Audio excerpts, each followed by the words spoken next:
آج کے اس تفصیلی تجزیے میں خوش آمدید۔ آج ہم بکھری ہوئی خبروں، اعداد و شمار اور ہیڈ لائنز کو جوڑ کر ایک ایسی واضح کہانی ترتیب دینے والے ہیں جس سے ہمیں ان تمام بڑی قوتوں کو سمجھنے میں مدد ملے گی جو اس وقت ہماری معیشت اور ملکی حالات کا رخ طے کر رہی ہیں۔ تو چلیں سیدھے حقائق کی طرف چلتے ہیں۔ سب سے پہلے آج کے اس روڈ میپ پر ایک جلدی سی نظر ڈال لیتے ہیں۔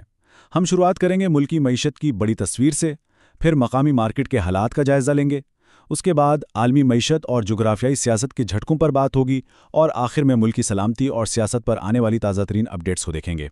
تو شروعات کرتے ہیں پہلے حصے سے، یعنی ہماری قومی معیشت کے وہ اہم اشاریے جو اس وقت بہت کچھ بیان کر رہے ہیں۔ معیشت کی موجودہ صورتحال سرمایہ کی آمد اور اندرونی چیلنجز کا ایک بڑا ہی دلچسپ مرکب ہے۔ ذرا اس نمبر پر غور کریں، 3.53 ارب ڈالر۔ اسٹیٹ بینک کے مطابق صرف اپریل کے مہینے میں بیرون ملک مقیم پاکستانیوں نے ترسیلات زر کی مد میں یہ خطیر رقم وطن بھیجی ہے۔ پچھلے سال کے اسی مہینے کے مقابلے میں یہ 11% کا زبردست اچھال ہے، جو یقیناً زر مبادلہ کے ذخائر کے لیے ایک تازہ ہوا کا جھونکا ہے۔ اور اس میں ایک اور بڑی خبر بھی شامل کر لیں، مثبت مالیاتی بہاؤ میں مزید اضافہ اس وقت ہوا جب پاکستان کو IMF کی جانب سے 1.3 ارب ڈالر کی قسط باضابطہ طور پر موصول ہو گئی۔ تیسرے جائزے کی منظوری کے بعد ملنے والی اس رقم نے معاشی استحکام کی امیدوں کو مزید روشن کر دیا ہے۔ لیکن ٹھہریں، اندرونی ریونیو کا حجم اس سے بھی زیادہ حیران کن ہے۔ ذرا اس بات پر غور کریں کہ رواں مالی سال کے محض پہلے 9 مہینوں میں ہی پیٹرولیم لیوی کے مد میں 1200 ارب روپے سے زیادہ کی وصولی کی جا چکی ہے۔ حکومت کے لیے تو یہ ایک بہت بڑا ہدف حاصل کرنے کے مترادف ہے، لیکن ہم سب جانتے ہیں کہ اس کا بوجھ براہ راست مقامی سطح پر صارفین پر ہی پڑتا ہے۔ تو ان سب کو ملا کر مائکرو اکنامک تفسیر کیا بنتی ہے؟ ایک طرف اسٹیٹ بینک معاشی استحکام کی نوید سنا رہا ہے اور پاکستان چین کے ساتھ مل کر ڈیجیٹل سرمایہ کاری کا ایک پرکشش مرکز بنتا جا رہا ہے، لیکن دوسری جانب تصویر کا ایک تاریک رخ بھی ہے۔ مارچ 2026 تک حکومتی قرضوں میں نمایاں اضافہ ہو چکا ہے، اور مشرق وسطیٰ میں جاری کشیدگی ہماری معیشت کے لیے نئے اور سنگین خطرات پیدا کر رہی ہیں۔ اب آتے ہیں دوسرے حصے کی طرف۔ یہ تمام بڑے معاشی رجحانات روزمرہ کی قیمتوں اور ہماری مقامی مارکیٹ کو کس طرح متاثر کر رہے ہیں؟ یہاں ایک بڑا ہی عجیب اور واضح تضاد موجود ہے۔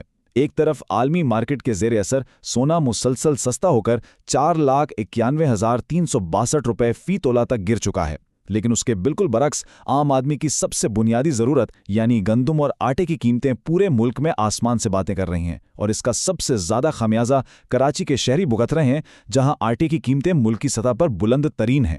اسی دوران ہماری اسٹاک مارکیٹ شدید ہچکولے کھا رہی ہیں۔ یہ اعداد و شمار ایک واضح گراوٹ کو ظاہر کرتے ہیں۔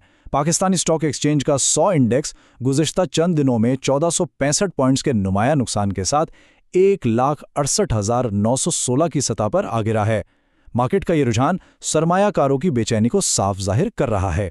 چلیں اب ملکی سرحدوں سے باہر نکلتے ہیں اور دیکھتے ہیں کہ عالمی معیشت اور جیو پالیٹکس میں ہونے والی تبدیلیاں ہمارے مقامی حالات سے کیسے جڑی ہوئی ہیں۔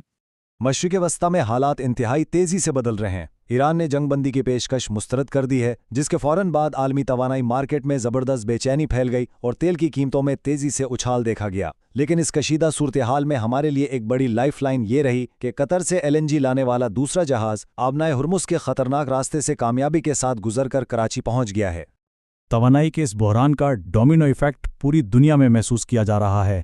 امریکہ جیسے مضبوط ملک میں مسلسل دوسرے ماہ مہنگائی میں تیزی آئی ہے۔ پڑوس میں دیکھیں تو بھارت کی معیشت توانائی کی بڑھتی قیمتوں کے شدید دباؤ کا سامنا کر رہی ہے۔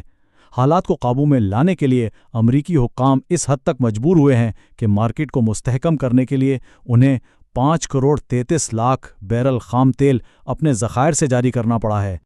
اور اسی دوران عالمی سیاست کی بساط پر ایک بہت بڑی پیش رفت ہوئی۔ ڈونلڈ ٹرمپ چینی صدر شی جن پنگ سے ملاقات کے لیے ایک اہم سرکاری دورے پر چین پہنچ چکے ہیں۔ دنیا کی دو بڑی طاقتوں کی اس ملاقات کے تجارت اور عالمی معیشت پر گہرے اثرات مرتب ہونا بالکل یقینی ہے۔ اب واپس اپنے ملک کی طرف آتے ہیں اور اپنے آخری حصے میں دیکھتے ہیں کہ یہ تمام عالمی اور معاشی دباؤ ہماری اندرونی سیاست اور سیکیورٹی سے کس طرح ٹکرا رہے ہیں۔ ملکی سلامتی کے حوالے سے وزیر دفاع خواجہ آصف کا ایک انتہائی سخت اور دو ٹوک بیان سامنے آیا ہے۔ انہوں نے افغان طالبان حکومت کو ایک واضح انتباہ جاری کرتے ہوئے دلی اور کابل کو ایک ہی صف میں کھڑا کر دیا ہے۔